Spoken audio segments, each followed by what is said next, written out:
दोस्तों, खुशी पैसों पर नहीं, परिस्थितियों पर निर्भर करती है। एक बच्चा गुब्बारा खरीद करके खुश होता है, तो दूसरा गुब्बारा बेच करके खुश होता है, और तीसरा गुब्बारे को फोड़ करके खुश होता है। खुशी तीनों में, परिस्थितियां अलग अलग है। नमस्कार दोस्तों, मैं ज्योतिषाचार्य एडी शास्त्री और आपके अपने YouTube चैनल नक्षत्र एस्ट्रो वर्ल्ड में मैं आप सभी का सादर अभिवादन करता हूं। दोस्तों, हमारे कर्म के कारक, परमात्मा के द्वारा नियुक्त किए गए न्यायाधीश, दंडाधिकारी, कर्म फलदाता शनिदेव अपना राशि परिवर्तन करेंगे। बहुत बड़ा परिवर्तन है शनिदेव का। 29 मार्च 2025 को शनिदेव अपनी मूल त्रिकोण राशि, सबसे प्रिय राशि कुंभ राशि से निकल करके देवगुरु बृहस्पति की मीन राशि का गोचर करेंगे और 2.5 साल तक मीन राशि में विराजमान रहेंगे। 29 मार्च 2025 से लेके 2027 अंत तक शनिदेव मीन राशि में विराजमान रहेंगे। हमारे सौर परिवार में एकमात्र ऐसे ग्रह हैं शनिदेव जिनको 7.5 व ढैया का हक दिया गया। यह हक किसी के पास नहीं है। शनिदेव धैर्य के कारक माने जाते हैं, धीरज के कारक माने जाते हैं। तो शनिदेव के इस राशि परिवर्तन का प्रभाव मेष राशि वाले जातकों के जीवन पर किस प्रकार देखने को मिलेगा, इस वीडियो के माध्यम से हम जानने वाले हैं और समझने वाले हैं। वीडियो के अंत में शनिदेव की कृपा को प्राप्त करने के लिए, शनिदेव को प्रसन्न करने के लिए कुछ महत्वपूर्ण अचूक उपाय भी होंगे, तो वीडियो पर अंत तक आप बने रहिएगा। दोस्तों, जैसे ही शनिदेव 29 मार्च 2025 को अपना राशि परिवर्तन करेंगे, तो मेष राशि वालों के लिए शनिदेव की 7.5 प्रारंभ होगी। 7.5 का प्रथम चरण शुरू होगा। तो मेष राशि वाले जातकों के लिए शनिदेव की 7.5 का जो प्रथम चरण होगा, उसमें शनिदेव क्या करेंगे। अब दोस्तों, बात ऐसी है, शनिदेव की ढैया को लेकर, शनिदेव की 7.5 को लेकर एक भ्रम फैला हुआ है। लोग भयभीत हो जाते हैं, लोगों को डरा भी दिया जाता है। क्या शनिदेव वाकई में ही ऐसे ग्रह हैं, दुख देने वाले, पीड़ा देने वाले, समस्याएं देने वाले? क्योंकि शनिदेव कर्म फल देता है। ये हमारे कर्मों का लेखा जोखा अपने पास रखते हैं और हमारे कर्म के हिसाब से ही हमें सुख या दुख की प्राप्ति भी देते हैं। तो शनिदेव की 7.5 से घबराने की जरूरत नहीं है। दूसरी बात कि आपकी जन्म कुंडली में ग्रहों की स्थिति अलग होगी और गोचर में शनिदेव की स्थिति अलग होगी। तो आपकी जन्म कुंडली का अध्ययन और गोचर की कुंडली का अध्ययन साथ में करना बहुत जरूरी होता है। अब सबसे बड़ी बात कि 7.5 होती क्या है, क्यों आती है 7.5? हमारे कर्मों का हिसाब किताब करने के लिए। और शनिदेव कर्म फल देता है। यह चाहते हैं कि व्यक्ति के कर्मों का हिसाब किताब उनके साथ में ही चलता रहे, इसलिए शनि की 7.5 आती है। दोस्तों, 7.5 होती क्या है?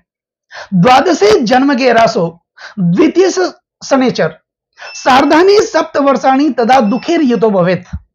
यानी गोचर वश शनिदेव परिभ्रमण करते हुए हमारी जन्म राशि से यानी चंद्रमा से द्वादशे जन्म के रासो, द्वादश भाव, जन्म के लग्न भाव या फिर द्वितीय भाव का संचरण करते हैं। सार्धानी सप्त वर्षाणी, ये 7.5 वर्ष तदा दुखेर युतो भवेत, दुख के माने जाते हैं, पीड़ा के माने जाते हैं, परेशानियों के माने जाते हैं। इसके अतिरिक्त होती है शनिदेव की ढैया, कल्याणी प्रदा सती वे रवि सुतो राष्ट्रश्च चतुर्थाष्टमे। यानी शनिदेव गोचर वश परिभ्रमण करते हुए हमारी जन्म राशि से, चंद्रमा से चतुर्थ या अष्टम भाव का संचरण करते हैं। उस स्थिति में शनिदेव की ढैया होती है। और महर्षि पराशर कहते हैं कि यही ढैया और 7.5 कभी कभी जीवन में कल्याण करने वाली भी मानी जाती है। और कई लोग यह भी सवाल करते हैं कि जब भी शनिदेव की 7.5 और ढैया आई, हमने अपने जीवन का निर्माण किया, सुख वैभव की प्राप्ति की। बस कारण यही होता है कि आपकी जन्म कुंडली में शनिदेव की स्थिति किस प्रकार है, यह आपके लिए जानना बहुत जरूरी है। अगर शनिदेव की स्थिति आपकी जन्म कुंडली में अच्छी होगी, शनिदेव उच्चस्थ होंगे, मित्र क्षत्रिय होंगे, अपने वर्गोत्तम में बड़ी होंगे, तो निश्चित तौर पर आपके जीवन में शनि की 7.5 और ढैया ये कल्याण करने वाली मानी जाएगी। इसके विपरीत आपकी जन्म कुंडली में शनि तीसरे, छठे व एकादश भाव में विराजमान होंगे। त्रिछष्टे च लाभे शनि सौख्यदाता। शनिदेव तीसरे, छठे और एकादश भाव में दुख का नाश करने वाले माने जाते हैं, पीड़ा का नाश करने वाले माने जाते हैं। और आपकी जन्म कुंडली में शनिदेव दसम भाव के स्वामी भी होंगे, दसम भाव में विराजमान होंगे। उस परिस्थिति में भी शनिदेव की ढैया हो या 7.5 यह कल्याण करने वाली मानी जाती है, क्योंकि कालपुरुष की कुंडली में जो दसम भाव होता है वो कर्म का भाव होता है, माना जाता है और शनिदेव कर्म के कारक माने जाते हैं। तो उस परिस्थिति में शनिदेव की ढैया हो या साढ़े साथी, ये कल्याण करने वाली मानी जाती है।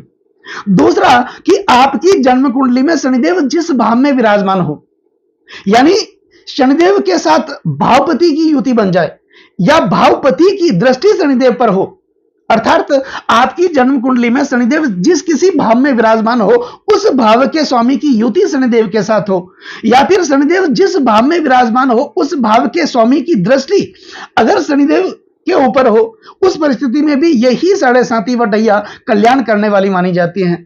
तो इस बात से आप बिल्कुल भी ना घबराएं कि आपके लिए शनि की साढ़े साथी आ रही है तो इसमें शनिदेव ये कर देंगे वो कर देंगे, ऐसा कुछ भी नहीं है। इसके विपरीत हां एक बात है, आपकी जन्म कुंडली में भी शनिदेव नीचस्थ होंगे, क्षत्रिय होंगे, अस्तगत होंगे या फिर चौथे, आठवें या 12वें भाव में विराजमान होंगे और शनिदेव की स्थिति अच्छी नहीं होगी, आपकी जन्म कुंडली में दुर्बल होंगे, तो उस स्थिति में शनिदेव की ढैया और साढ़े साथी ये थोड़ा परेशान करने वाली मानी जाती हैं। तो उसका उपाय करने से शनिदेव को प्रसन्न भी किया जा सकता है और शनिदेव के कुप्रभाव से थोड़ा बहुत बचा भी जा सकता है। तो यह करना बहुत जरूरी है। अब आपके लिए शनिदेव कहां विराजमान होंगे 2.5 सालों के लिए? मेष राशि, मेष लग्न वाले जातकों के लिए, विशेष तौर पर राशि वाले, क्योंकि ये जो राशिफल है यह आपकी जन्म की राशि चंद्र राशि पर आधारित है, गोचर पर आधारित है। तो शनिदेव 29 मार्च 2025 को जैसे ही अपना राशि परिवर्तन करेंगे, मेष राशि वालों के लिए ये 12वें भाव में विराजमान होंगे। तो अगर आपकी जन्म कुंडली में शनिदेव की स्थिति अच्छी होगी, जिस प्रकार मैंने आपको बताया उस प्रकार से शनिदेव की स्थिति होगी, तो यही साढ़े साथी आपके लिए कल्याण करने वाली होगी। तो इसमें आपको ये फिर क्या देंगे? द्वादश भाव किसका होता है? द्वादश भाव होता है निवेश का, द्वादश भाव होता है लंबी दूरी की यात्रा का, द्वादश भाव होता है विदेश का, द्वादश भाव होता है अन्यत्व और परत्व का। तो निश्चित तौर पर अगर इस प्रकार की स्थिति शनिदेव की आपकी जन्म कुंडली में होगी, अच्छी होगी, तो निश्चित तौर पर विदेशों से संबंधित धन की प्राप्ति आपको होगी।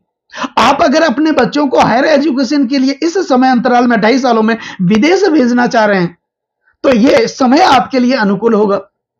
आपने अपने धन का निवेश, क्योंकि यह भाव निवेश का भी माना जाता है, अपने धन का निवेश प्रॉपर्टी में किया, व्यापार में किया, उस निवेश का पूर्ण परिणाम शनिदेव आपको इन 2.5 वर्षों में देंगे। दूसरा, अन्यत्व और परत्व का मतलब क्या होता है?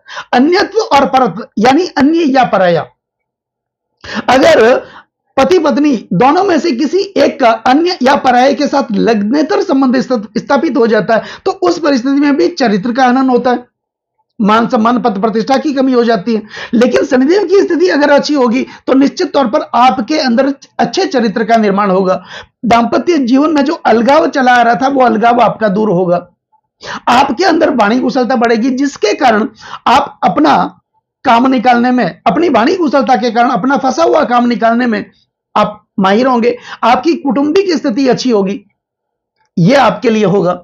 और शनिदेव की मुख्यतः 3 दृष्टियां मानी जाती हैं। शनिदेव जिस भाव में विराजमान होते हैं उस भाव से तीसरे भाव में दृष्टि करते हैं, सप्तम भाव में दृष्टि करते हैं और दसम भाव में दृष्टि करते हैं।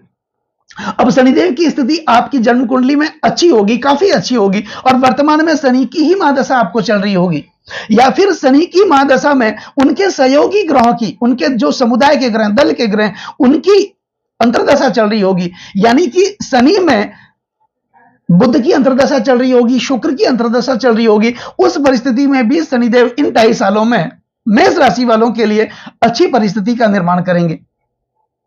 तो यहां पर शनिदेव आपके द्वादश भाव में विराजमान है और अच्छी स्थिति शनिदेव की आपकी जन्म कुंडली में होगी, तो इनकी दृष्टि, तीसरी दृष्टि होगी आपके धन भाव पर, द्वितीय भाव पर, शुक्र की राशि वृषभ राशि पर। अब शुक्र और शनिदेव में प्रबल मित्रता है और शनिदेव की दृष्टि यहां पर होगी। इसका मतलब धन, कुटुंब और वाणी में यह आपके लिए अच्छा करेंगे, धनागमन को बढ़ाएंगे, जो धन का प्रभाव आपके लिए रुका हुआ था उसको अच्छा करेंगे, आपकी आर्थिक परिस्थिति को अच्छा करेंगे, कुटुंबिक परिस्थिति को अच्छा करेंगे, भाइयों के साथ जो वैमनस्य चला आ रहा था उसको दूर करेंगे, कोर्ट कचहरियों के जो झगड़े जीवन में चले आ रहे थे उनसे आपको मुक्त करेंगे, छोटी छोटी बीमारियों में आपका धन खर्च हो रहा था उनसे आपको मुक्त करेंगे। दूसरी बात, कर्जों से भी आपको मुक्त करेंगे, स्वास्थ्य से आपको अच्छा करेंगे और आपकी आर्थिक स्थिति अच्छी होगी। आय के नए नए साधन आपके लिए विकसित होंगे। इस प्रकार की परिस्थितियां, अगर शनिदेव की स्थिति आपकी जन्म कुंडली में जिस प्रकार मैंने आपको बताया उस प्रकार से ही होगी, तो यही साढ़े साथी, आपको घबराने की जरूरत नहीं है, आपके लिए कल्याण करने वाली होगी। अब शनिदेव की सप्तम दृष्टि होगी आपके छठे भाव पर। दोस्तों, जन्म कुंडली में यदि शनिदेव छठे भाव में होते हैं या फिर शनिदेव की दृष्टि छठे भाव पर होगी और गोचर में भी शनिदेव की दृष्टि छठे भाव पर होगी, तो उस परिस्थिति में शनिदेव क्या करेंगे? शनिदेव करेंगे विनिहत रिपु रोग छष्ट याते पिबती च वनिता श्री पुटो अष्टम, अर्थात ये दुश्मनों का नाश करेंगे, शत्रुओं को परास्त करेंगे। तो ऐसे में जातक शत्रुओं से भी धन निकालने में माहिर हो जाता है, क्योंकि उस परिस्थिति में शनि व्यक्ति में कूटनीति देते हैं। साम दाम दंड भेद कुछ भी करके अपने जीवन का निर्माण करना है, ऐसी परिस्थितियों को शनिदेव उत्पन्न करेंगे। यहां पर रोग समाप्त होंगे, रोग समाप्त होंगे जब उत्तम स्वास्थ्य का आनंद भी प्राप्त करेंगे, चारों और वैभव व संपन्नता की प्राप्ति होगी। दूसरी बात, धनागम भी आपके लिए बढ़ेगा। आपके बच्चों के लिए तो ये परिस्थितियां बहुत बड़ी होगी, जब आपकी जन्म कुंडली में शनिदेव की स्थिति बहुत मजबूत होगी और गोचर में भी शनिदेव 12वें भाव में आ रहे हैं और इनकी सप्तम दृष्टि आपके छठे भाव पर होगी, तो रोग ऋण और शत्रुओं का नाश करेंगे। जो कर्जे बने हुए थे पहले, उस कर्जों से भी आप मुक्त करेंगे। आप कर्जों को उतारने की कोशिश तो कर रहे थे, लेकिन अगर आप 5 रुपए का कर्जा उतारने की कोशिश कर रहे थे तो 10 रुपए का कर्जा आपके लिए तैयार खड़ा था, ऐसी परिस्थितियां थी। लेकिन 29 मार्च 2025 को शनिदेव गोचर में मेष राशि वालों के लिए 12वें भाव में आ जाएंगे और छठे भाव पर इनकी दृष्टि होगी। और जन्म कुंडली में अगर आपकी शनिदेव की स्थिति अच्छी होगी तो निश्चित तौर पर रोग ऋण और शत्रुओं का ये नाश करेंगे। तो ये स्थितियां होगी। पति पत्नी में एक अच्छा संबंध स्थापित होगा, कुटुंब परिवार के साथ अच्छा संबंध स्थापित होगा, पिता के साथ अच्छा संबंध स्थापित होगा। अब शनिदेव की दसम दृष्टि होगी आपके भाग्य स्थान पर और जन्म कुंडली में शनिदेव की स्थिति भी मजबूत होगी, तो यही साढ़े साथी आपके भाग्य का निर्माण करने वाली होगी। भाग्य में जो अलगाव चल रहा था, भाग्य में जो रुकावटें आ रही थी, अपने अपने आपके कर्मों का फल आपको नहीं मिल रहा था, मेहनत आप पूरी कर रहे थे लेकिन आपकी मेहनत का यश किसी और को मिल रहा था। 29 मार्च 2025 को जैसे ही शनिदेव आपके लिए मेष राशि वालों के लिए द्वादश भाव में आ जाएंगे और शनिदेव की दसम दृष्टि मुख्य दृष्टि होगी धन भाव पर, देवगुरु बृहस्पति की राशि पर, और बृहस्पति की राशि में ही शनिदेव आ रहे हैं। तो बृहस्पति भाग्य के कारक माने जाते हैं, शनि कर्म के कारक माने जाते हैं। यहीं से कर्म और भाग्य का निर्माण होगा। परम पिता परमात्मा की कृपा आपके ऊपर प्राप्त होगी और शनिदेव की स्थिति मजबूत होगी, तो फिर निश्चित तौर पर पिता के साथ भी संबंध अच्छे होंगे। जो वैमनस्य चला आ रहा था वो भी खत्म होगा। पिता के साथ आप कंधे से कंधा मिलाकर के अगर आप आगे बढ़ेंगे तो निश्चित तौर पर जीवन में आप अच्छा निर्माण करेंगे। दूसरी बात, आपके अंदर आध्यात्म का बोध जागृत होगा, ईश्वर के प्रति आपकी आसक्ति बढ़ेगी, भगवान के प्रति आसक्ति बढ़ेगी और जिस समय काल में ईश्वर के प्रति आसक्ति बढ़ेगी, परम पिता परमात्मा के साथ हमारा कनेक्शन होगा, वहीं से जीवन के निर्माण की शुरुआत होगी। तो निश्चित तौर पर यह आपके जीवन में होगा। और अगर आप नौकरी करते हैं तो कोई ना कोई बड़ा प्रोजेक्ट आपको मिल सकता है, आपको कोई बड़ी पदोन्नति मिल सकती है। जो प्रमोशन आपका रुका हुआ था वो प्रमोशन भी आपको मिलने वाला है। और अगर आप व्यापारी हैं तो कोई ना कोई बड़ी डील आपके साथ होगी, जिसके कारण आप कर्जों से मुक्त तो होंगे ही होंगे, साथ ही आप खर्चों से भी मुक्त होंगे। तो ये परिस्थितियां कब देखने को मिलेगी? जब आपकी जन्म कुंडली में शनिदेव तीसरे, छठे व एकादश भाव में होंगे, उपचय भाव दसम भाव में होंगे, या भावपति से दृष्ट होंगे, भावपति से शनिदेव युक्त होंगे और शनिदेव की ही महादशा चल रही होगी, या शनिदेव की महादशा में उनके सहयोगी ग्रहों की अंतर्दशा, बुध की, शुक्र की अंतर्दशा चल रही होगी। निश्चित तौर पर यही साढ़े साथी आपके जीवन का निर्माण करने वाली होगी। लेकिन अगर शनिदेव आपकी जन्म कुंडली में नीचे तो होंगे, शत्रु क्षत्रिय होंगे, अस्तगत होंगे और शनि की महादशा में ही उनके विरोधी ग्रहों की अंतर्दशा चल रही, यानी सूर्य की अंतर्दशा चल रही होगी, चंद्रमा की अंतर्दशा चल रही होगी, तो उसमें थोड़ा बहुत आपको सावधान रहने की जरूरत है और शनिदेव से संबंधित कुछ उपाय करने की जरूरत होगी। क्या उपाय करने की जरूरत होगी? देखो, ऐसी स्थितियां होगी कि जन्म कुंडली में भी आपके लिए शनिदेव की स्थिति अच्छी नहीं होगी, जिस प्रकार मैंने आपको बताया, और शनिदेव की ये साढ़े साथी भी हैं और शनिदेव आपके 12वें भाव में। तो यहां पर ये भी कर सकते हैं कि अन्यतों पर, तो जैसा कि मैंने आपको बताया, आपके चरित्र का हनन भी हो सकता है। दुष्चरित्र महिलाओं के साथ अनैतिक संबंधों के कारण आपका मान सम्मान डाउन हो सकता है। पति पत्नी में अलगाव पैदा हो सकता है, यहां तक कि डिवोर्स तक की समस्याएं आ सकती हैं, पैसा आपका फंस सकता है। तो ऐसे में आपको क्या करना है, जहां भी आप अपने धन का निवेश करें, पैसा लगाएं, सोच समझ करके लगाना है। आंखें बंद करके किसी पे भरोसा नहीं करना है।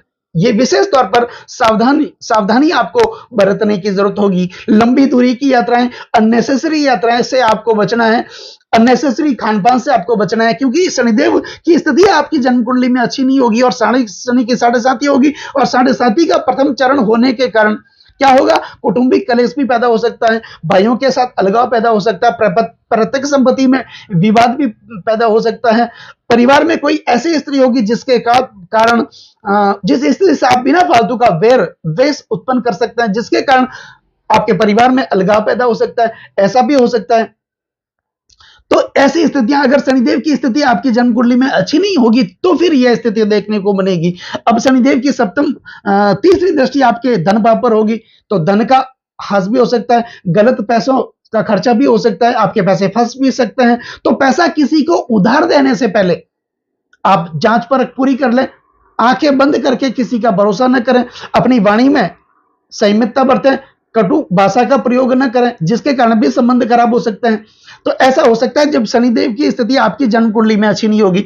अब आपके छठे भाव पर शनिदेव की दृष्टि होगी, सप्तम दृष्टि होगी, और शनिदेव की स्थिति जन्म कुंडली में अच्छी नहीं होगी, और 7.5 की वजह से आपके दुश्मन भी हो सकते हैं, आपके आलोचक भी हो सकते हैं, आपकी आलोचना भी हो सकती है, और भाग्य स्थान पर शनिदेव की दृष्टि होती है, भाग्य में रुकावटें भी पैदा हो सकती है। ऐसा हो सकता है शनिदेव की स्थिति आपकी जन्म कुंडली में अच्छी नहीं होगी, और वाकई में आपकी जन्म कुंडली में शनि की स्थिति मजबूत है, जैसा मैंने आपको बताया। फिर शनिदेव की 7.5 और ढैया से कोई आपको घबराने की जरूरत नहीं होगी। यही ढैया 7.5 आपके लिए कल्याण करने वाली होगी।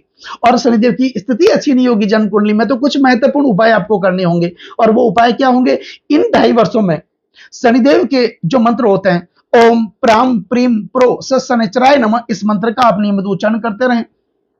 शनि गायत्री मंत्र, ओम कृष्ण गाय विद्महे रवि पुत्राय धीमहि तनो शनि प्रचोदयात्, इस मंत्र का भी नियमित आपको उच्चारण करना है। शनि पौराणिक मंत्र, ओम नीला जन्म समाभासम रवि पुत्रम यमागर्जम छाया मार्तंड संभूतम तम नमामि शनिचरम, इस मंत्र का आपको नियमित उच्चारण करना है। और दूसरा, पीपल का वृक्ष, जो कि शनिदेव का सबसे प्रिय वृक्ष माना जाता है, प्रत्येक शनिवार को आप संध्या काल के समय एक मिट्टी का दीपक आप लेके जाएं, पीपल के वृक्ष के पास थोड़ा सा तेल सरसों का आप लेकर जाएं, उस दीपक में सरसों का तेल डालें, जलाना नहीं है, उसमें सिर्फ अपना मुख देखना है, और पीपल का जो वृक्ष है उसकी जड़ के पास वो दीपक आप रख के आ जाएं। रखने के बाद जब आप वापस निकलते हैं तो 21 कदम तक पीछे मुड़ के आपको नहीं देखना है, यह उपाय आपको करना है। दूसरा, भगवान शिव की आराधना करें, भगवान शिव की उपासना करें, क्योंकि भगवान शिव शनिदेव के प्रिय देव माने जाते हैं, और जिनके ऊपर भगवान शिव की कृपा हो जाती है, भगवान शिव का सानिध्य प्राप्त हो जाता है, वहां पर शनिदेव की कृपा भी प्राप्त हो जाती है, यह करना है। दूसरा, आपके घर में जो भी बुजुर्ग हो, चाहे आपके माता पिता हो, आपके दादा दादी हो, उनका अनुसरण करना है, उनकी सेवा करनी है, क्योंकि जहां भी बुजुर्गों की सेवा होती है, बुजुर्गों का मान सम्मान होता है, वहां पर शनिदेव की कृपा प्राप्त होती है। तो यह आपको करना है। तो दोस्तों, कैसा लगा ये वीडियो अगर आपको अच्छा लगा हो, मेरा समझाना आपको सार्थक लगा हो, और समझाने का तरीका अगर आपको अच्छा लगा हो, तो इस वीडियो को आप आगे से आगे शेयर जरूर करें, बेल आइकन बटन को जरूर दबाएं, ताकि मेरे आने वाले और भी नए नए वीडियो के नोटिफिकेशन सीधे आप तक पहुंच जाएं। लाइक जरूर करें, कमेंट जरूर करें, क्योंकि आपका एक लाइक और एक कमेंट मेरे अंदर बहुत ज्यादा आत्मविश्वास भर देता है। और कमेंट में ओम नमः शिवाय, जय शनिदेव आप जरूर लिखें। नमस्कार दोस्तों।